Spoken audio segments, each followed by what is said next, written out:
Assalamualaikum warahmatullahi wabarakatuh. Assalamualaikum warahmatullahi wabarakatuh. Assalamualaikum warahmatullahi wabarakatuh. Bismillahirrahmanirrahim. Alhamdulillahirabbil alamin. Wassalatu wassalamu ala sayyidina Muhammadin al-Fatihil lima ukhliqa wal khatimil lima sabaq nasir haqqi bil haqqi wal hadi ila siratikal mustaqim wa ala alihi wa sahbihi haqqa qadrihi wa miqdaril azim. Hasantukum bil hayyil qayyum alladzi la yamutu abada wa dafa'tu ankum su'a bi alfi la haula wa la quwwata illa billahil aliyyil azim. Rabbi shrahli sadri wa yassirli amri wahlul 'uqdatam min lisani yafqahu qawli wahdi qalbi wasadid lisani bihaqqi sayyidina Muhammadin wa ali Muhammadin sallallahu alaihi wasallam. Amma ba'd. Yang saya hormati para kiai, Bisur Kiai Umar bin Rahmat dan para kiai yang lain, Kiai Haji Bajuri, Ketua Himasal, Pak Ustadz Khalid, dan para pejabat baik sipil, TNI dan Polri, wabil khusus Bapak Wali Kota dalam ini yang mewakili, dan Kemenak dan para Banser, juga Pakar Nusa, para bunyai, para hadirin hadirat, mudah-mudahan dimuliakan oleh Allah fi dunya wal akhirah. Amin ya rabbal alamin. Akramakumullah. Pertama saya akan langsung mengijazahkan dulu ya Hifdzul Jausan Al-Kabir.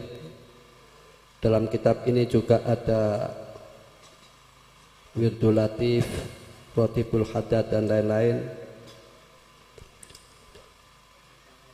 Yang mana Hifdzul Jausan itu banyak Asmaul Husna. Asmaul Husna dibaca dan faedahnya seperti apa arti yang dibaca. Misalkan orang membaca Ya Rozak, oleh Allah akan dimudahkan rizkinya. Orang membaca Ya Arhamar Rahimin, oleh Allah akan diberi kasih sayang. Misalkan membaca Ya Latif ya 129 atau lebih, ini akan diberi kelembutan oleh Allah Subhanahu wa taala. Kalau kita menghadapi bahaya-bahaya, kita memperbanyak bacaan Ya Latif ya 129 atau lebih. Kalau orang membaca Ya Hadi, orang akan diberi petunjuk oleh Allah Subhanahu wa taala. Di samping itu kita husnudzon kepada Allah. Kita kalau sakit baca Ya Syafi, kita husnudzon kepada Allah bahwa Allah yang menyembuhkan. Maka tentu akan dijabai oleh Allah Subhanahu wa taala. Dan Hifdzul Jausan dibaca biqadril imkan. Dan kalau pergi-pergi dibawa, yang sudah-sudah bila mana terjadi apa-apa diberi keselamatan oleh Allah Subhanahu wa taala.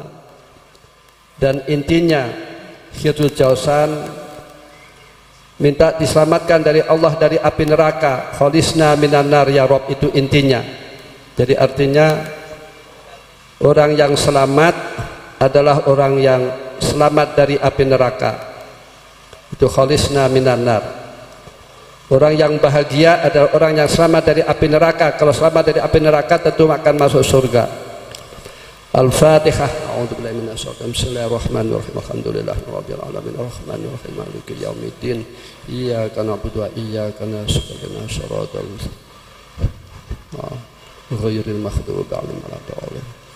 Ajastukum hadzal kitab kama ajazani suyukhi wa minhum walidi ilah wa khairuhu. Qabilna. Ya al-hudur rahimakumullah. Di majlis ini saya akan menyampaikan hadis rahmat, hadis musalsal ar-rahmat al-awaliyah, yang mana di majlis ini yang kalian dengar dari saya hadis tersebut. Saya dari Syekh Yasin Al-Badani rahimahullah dan syekh yang lain, dari guru-gurunya,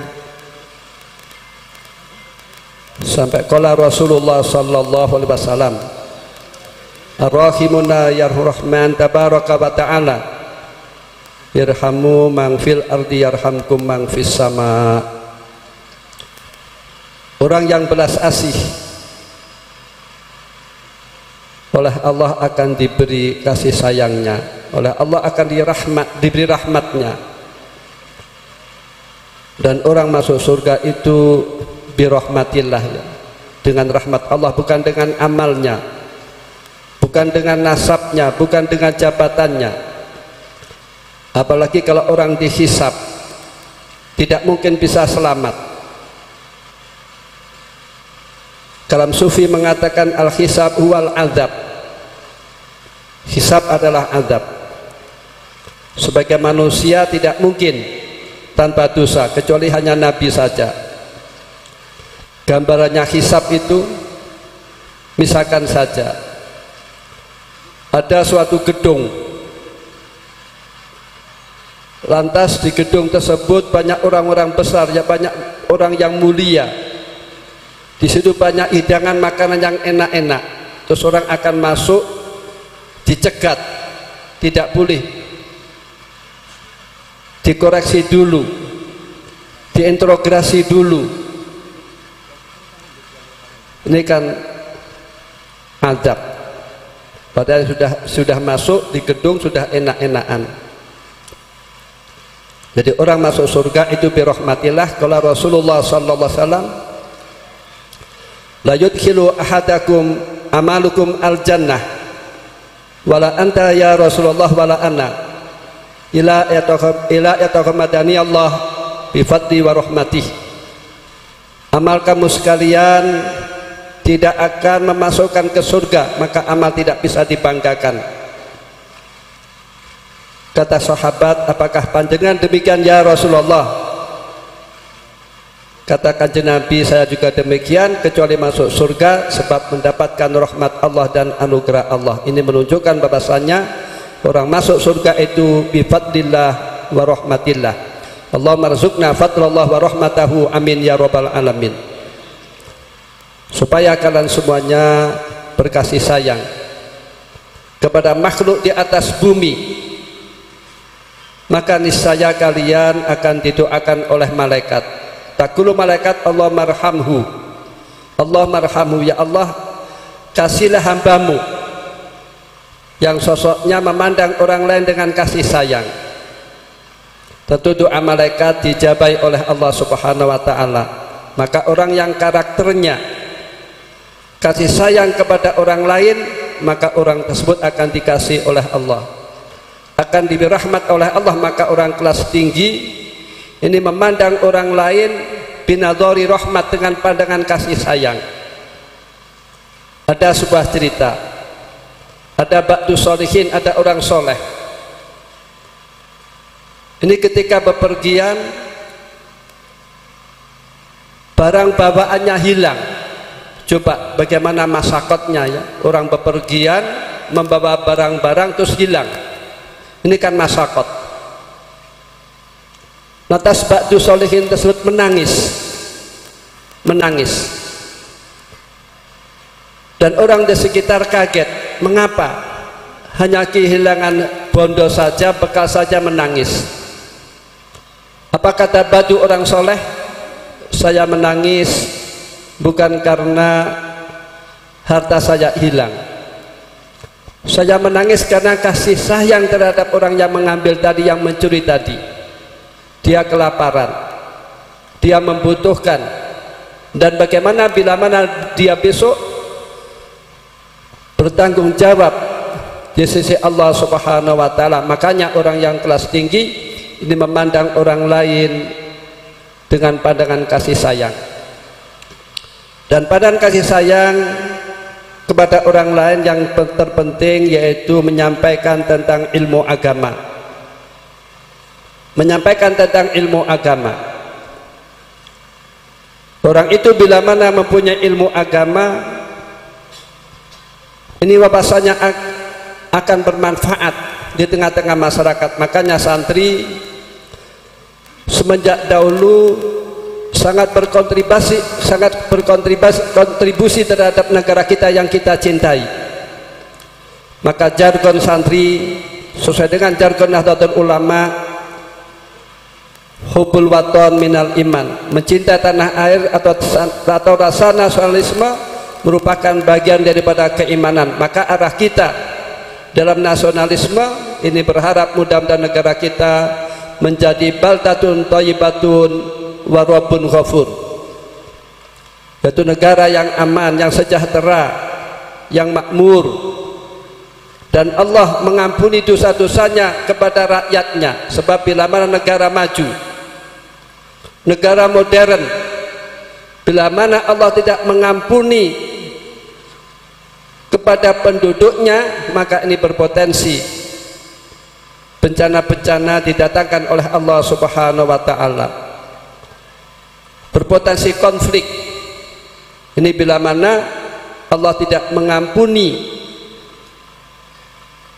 dosanya warga negara Indonesia. Mudah-mudahan negara Indonesia yaitu menjadi baldatun thayyibatun wa rabbun ghafur, amin ya rabbal alamin. Ya al-hudur rahimakumullah, dalam kesempatan ini di bulan Syawal, apa yang harus kita perbuat, apa yang dilakukan oleh santri adalah muqtadul hal, sesuai dengan sasarannya. Maka di bulan Syawal ini kami menyampaikan, kami atas nama salah satu pengasuh pesantren Lirboyo mengucapkan mohon maaf. Allahumma ja'alna minal a'idin wal faizin wal makbulin. Taqabbalallahu minna wa minkum taqabbal ya karim wa kula amin wa antum bi khair, amin ya rabbal alamin. Mudah-mudahan kita semuanya diampuni oleh Allah Subhanahu wa ta'ala. Dan saya ucapkan terima kasih kepada Himasal Brebes dan pemerintah Brebes. Jazakumullah khairan atas bantuan-bantuannya atau kontribusinya atau partisipasinya. Mudah-mudahan diterima oleh Allah, amin ya rabbal alamin. Kami ucapkan jazakumullah khairan. Yang mana enggak tahunya Himasal Brebes ini HBA sudah 61 tahun ya. Ini kan terlama. Dan yang luar biasa kami sampaikan bahwasanya di Lirboyo itu santri yang paling banyak ini dari Brebes.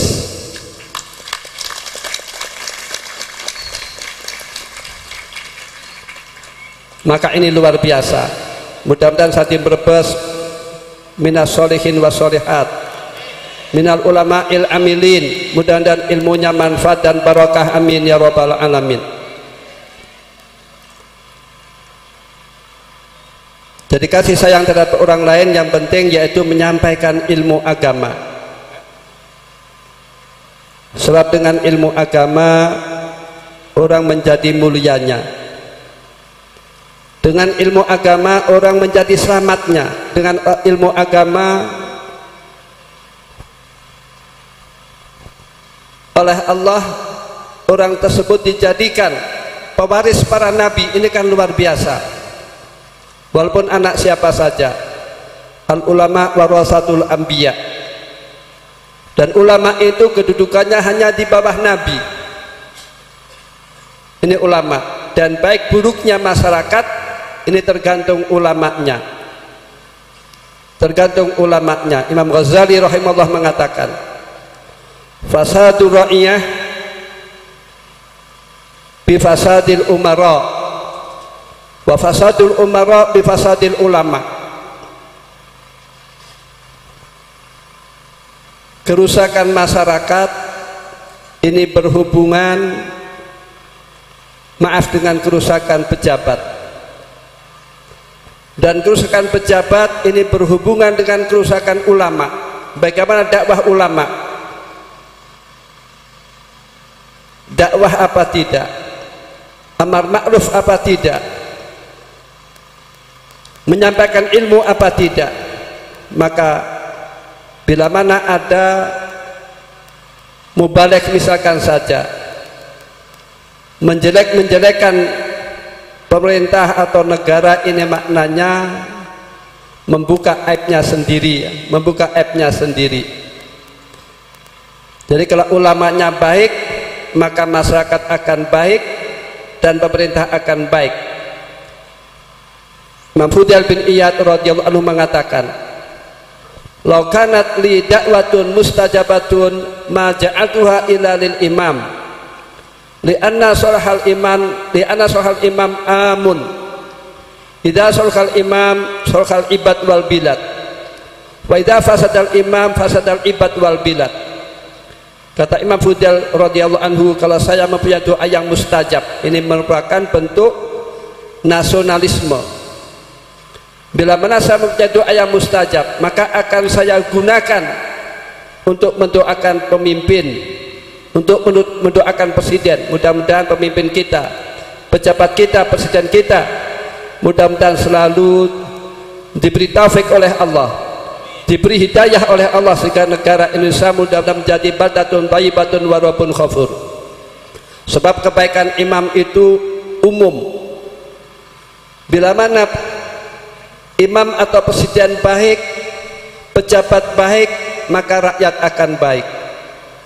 Dan bila mana presiden buruk, pejabat buruk, maka rakyat akan buruk dan negara akan buruk. Bila mana pemimpin baik, negara baik, rakyat baik. Kalau pemimpin buruk, rakyat buruk, negara buruk. Inilah bentuk nasionalisme orang pesantren, yaitu bila mana menghadapi hal-hal yang tidak baik, maka dengan doa, bukan dengan cara demonstrasi yang merusak. Ya al-hudur rahimakumullah. Apa yang kita lakukan bulan Syawal?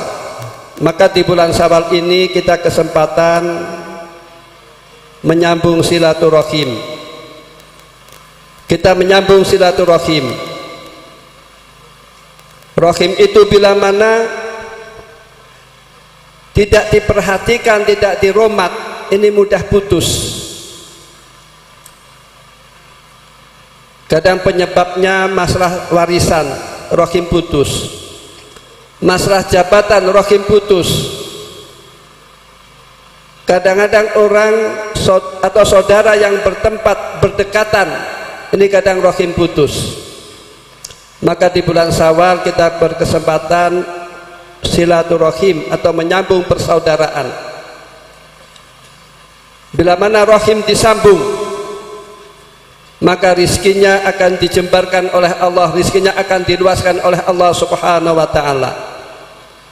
Bila mana rahim disambung, maka rizkinya akan diberi barokah oleh Allah subhanahu wa ta'ala. Tanda-tandanya rizki yang barokah, yaitu rizki tersebut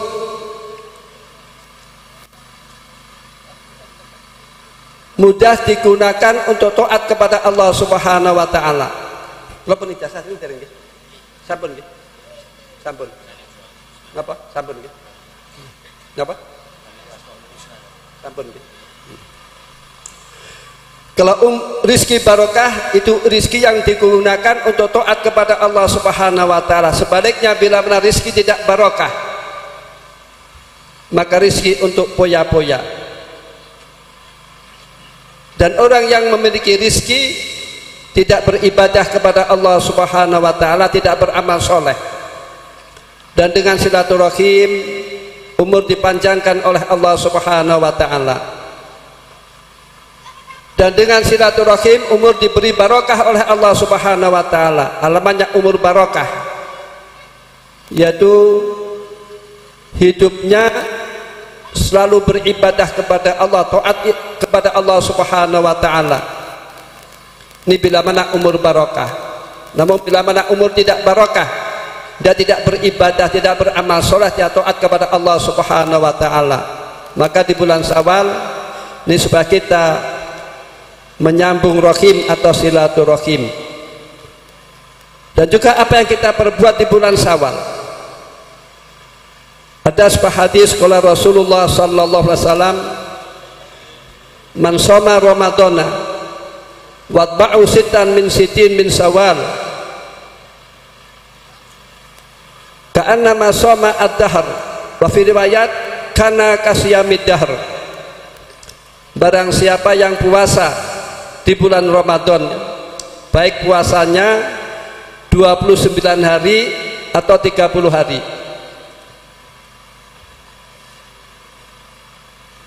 puasa itu atau riaya itu ditentukan satu dengan ru'yah. Bila mana pemerintah isbat menetapkan besok puasa Ramadan, maka wajib orang puasa Ramadan, tidak boleh tidak puasa.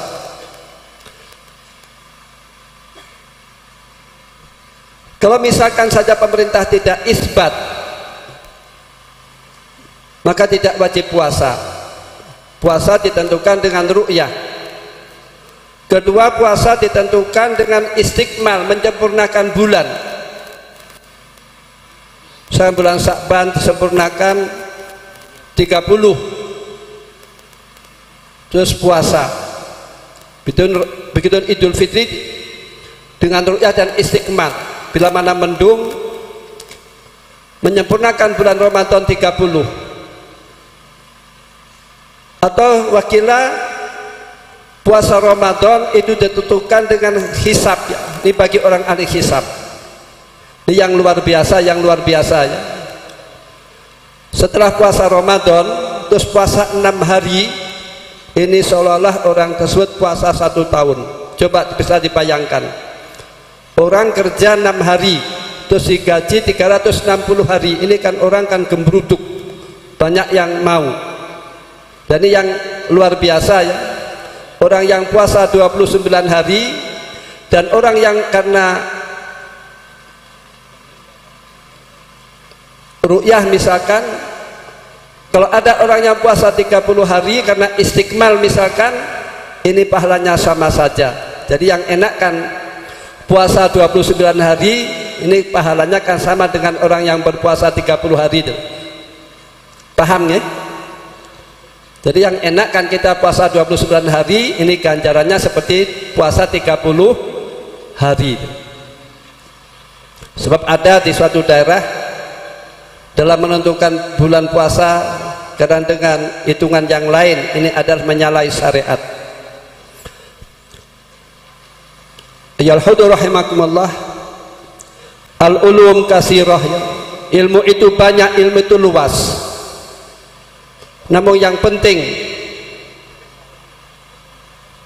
yang diperhatikan, ilmu yang penting adalah satu, al-ilmu alladhi yusahihu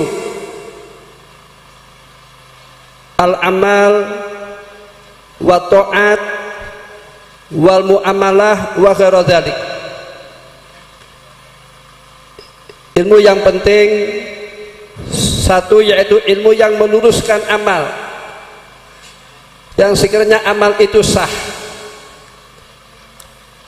Misalkan puasanya sah, wudunya sah. Kadang-kadang kan terjadi ya, orang wudu di mukanya masih banyak make up, terus langsung wudu, ini kan wudunya kan tidak sah. Sebab orang wudu harus dengan air mutlak. Sehingga ada suatu kejadian, ada orang penjual make up dan dia iklan dengan make upnya, ibu, make up ini baik sebab dengan air tidak hilang. Apa kata ibu tersebut? Justru saya mencari make up yang kena air mudah hilang supaya dibuat wudu mudah, supaya dibuat wudu sah. Selamat datang Al-Mukarram Kiai Haji Mustafa Al-Aqil hafizahullah. Monggo ya. Kula menika tek sederek kali ke Mustafa Aqil ya. Yang sepuluh gedongan sebagai yang kita hormati ya, Kiai Mustafa Aqil sebagai pengurus PBNU. Selamat datang, marhaban, ahlan wa sahlan bikum.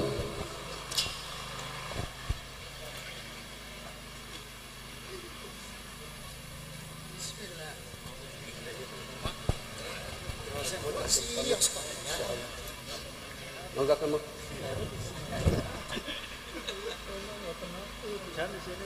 Kamu. Ya saya kamu. Kamu. Kamu. Buatan kamu merasakan sing beriku.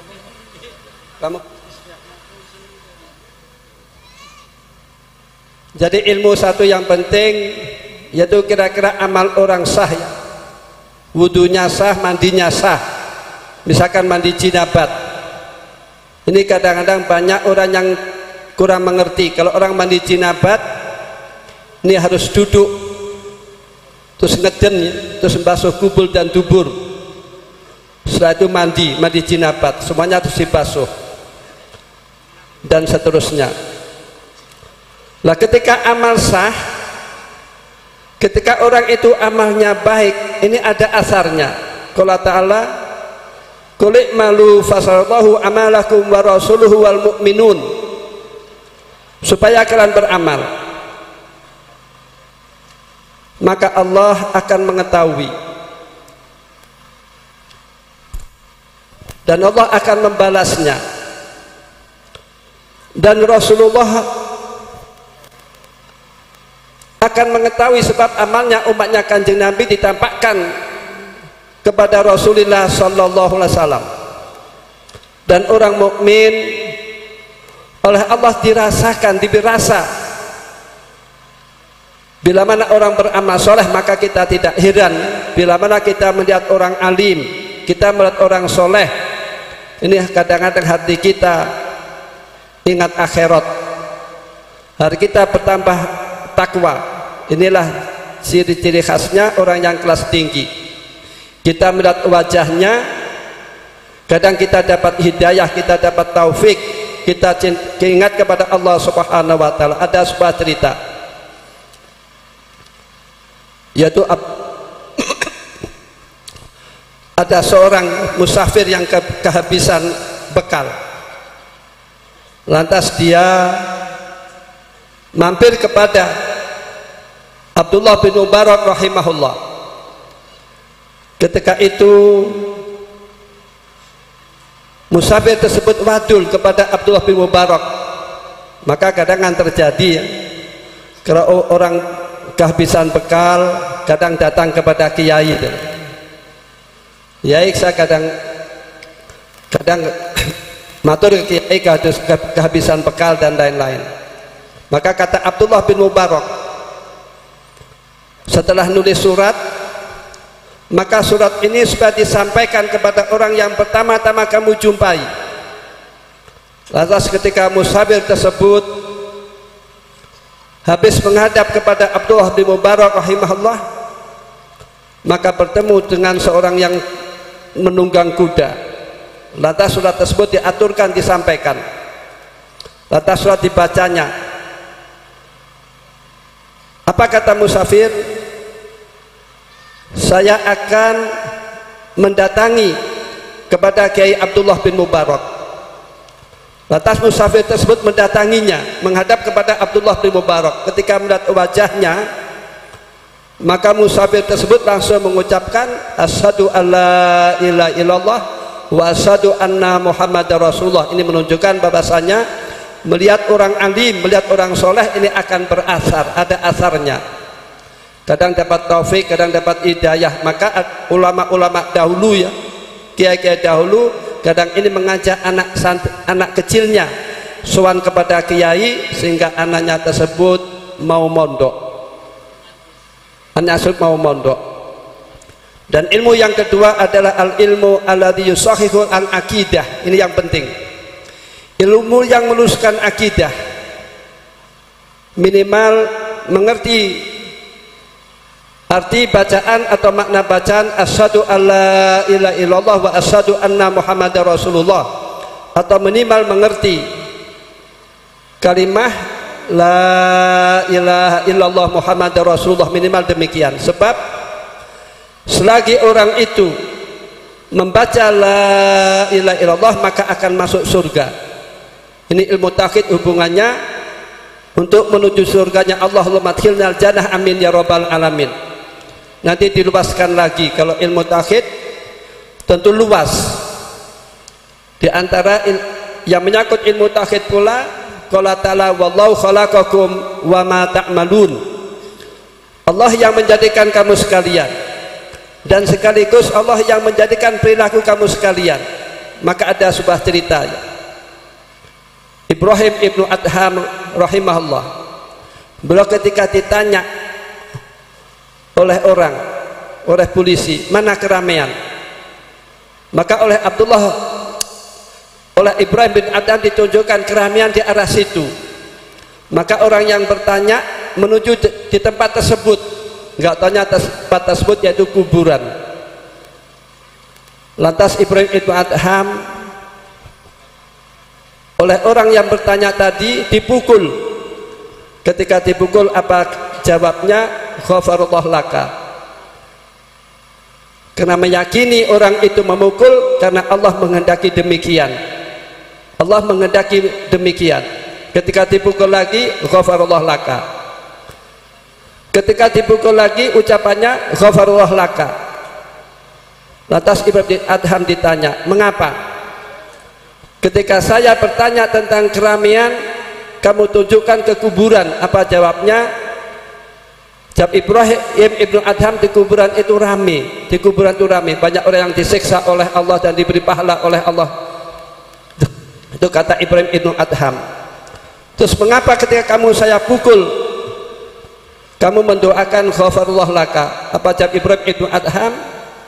Ketika kamu memukul saya, maka dosa-dosa saya diampuni oleh Allah Subhanahu wa ta'ala, dan saya diangkat derajatnya oleh Allah. Maka tidak pantas orang yang menjadikan penyebab saya dimuliakan oleh Allah, saya diampuni oleh Allah. Orang yang menjadikan sebab atau penyebab, saya doakan yang buruk-buruk, maka saya doakan yang baik-baik. Ghafarallahu laka.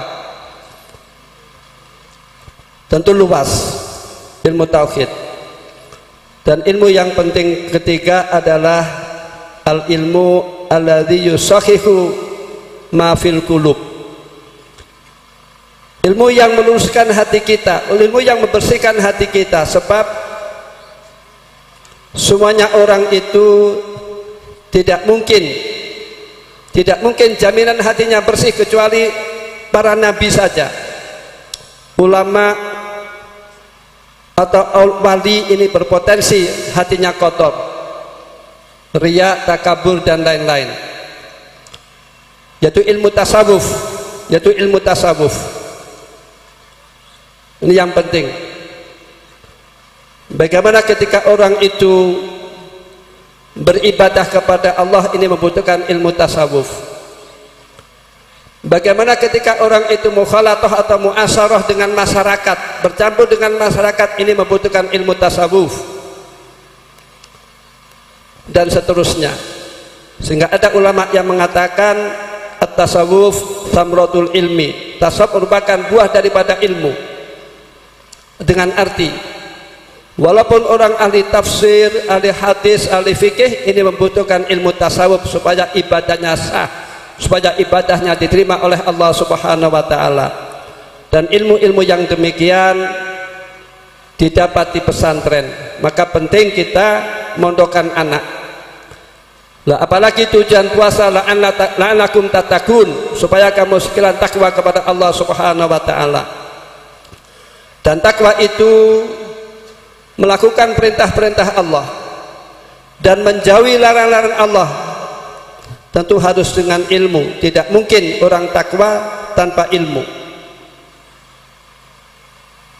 Orang bisa takwa ini bila mana orang itu mempunyai ilmu agama. Maka pentingnya di sini kita memondokkan anak. Orang yang memondokkan anak, rizkinya dimudahkan oleh Allah Subhanahu wa ta'ala. Orang yang mondokkan anak didoakan oleh Rasulullah sallallahu alaihi wasallam. Orang yang mondokkan anak dapat pahala sebab dia sahibu waladin sholihin yad'ullah, mempunyai anak yang soleh. Mudah-mudahan anak kita semuanya minas sholihin wa sholihat, amin ya rabbal alamin. Dan anak dipondokkan supaya bermodalkan takwa. Qala ta'ala wa tazawwadu fa inna khairaz zadi taqwa, supaya kalian berbekal. dan sebaik-baiknya bekal adalah takwa kepada Allah Subhanahu wa taala. Ayat ini walaupun awalnya turun ketika ahli Yaman ini haji dan tidak bawa bekal, dengan dalih dia akan tawakal kepada Allah. Namun ketika di Makkah minta-minta,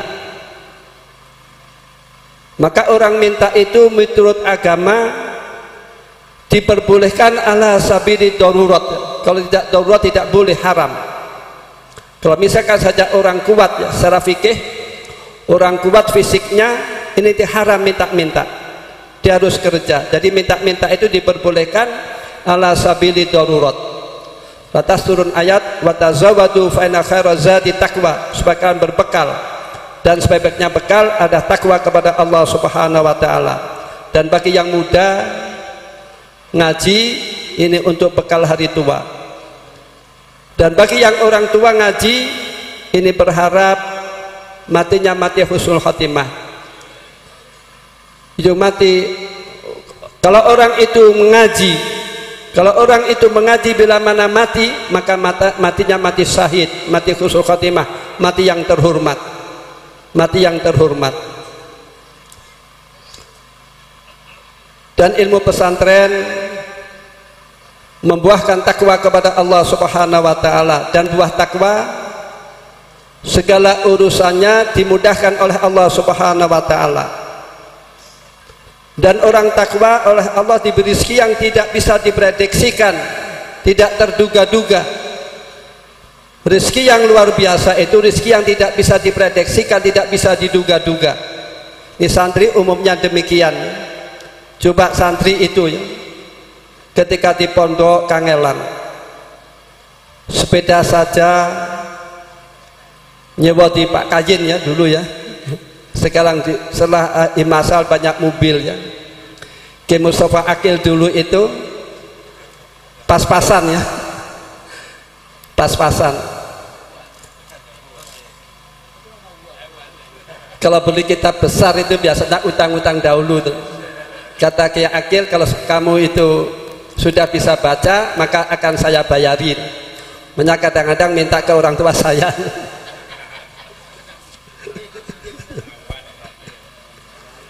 Dan sekarang rezekinya luar biasa ya, rezekinya luar biasa. Namun alhamdulillah istrinya masih satu ya.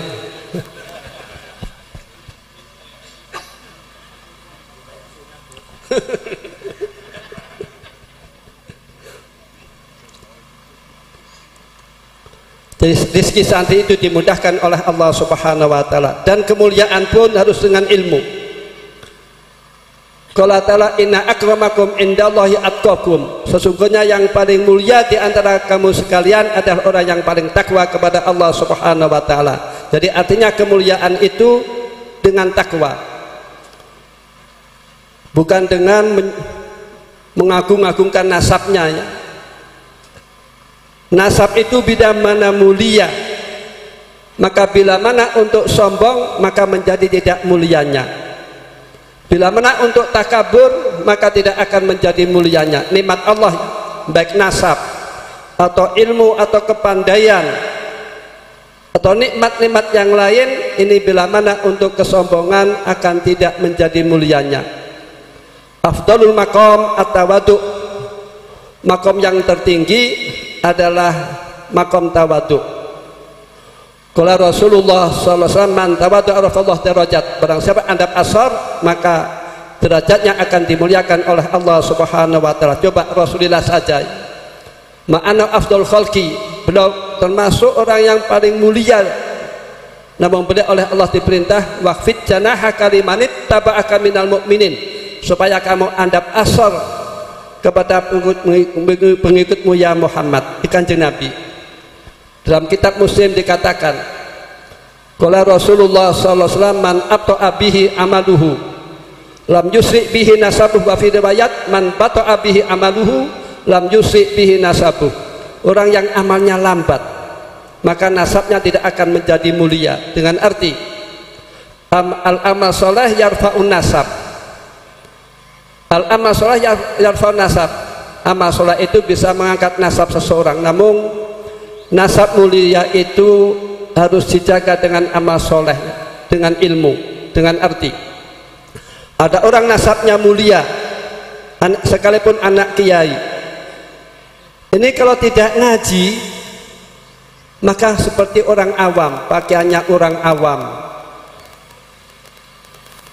omongannya seperti orang awam, kadang buka aurat. Inilah dasarnya pengaruh ilmu agamanya akan bisa mempengaruhi kehidupan. Maka pentingnya kita mondokkan anak, dan orang yang mondokkan anak itu besok tempatnya di surga. Uiddat lil muttaqin atau al jannatu liman ittaqa.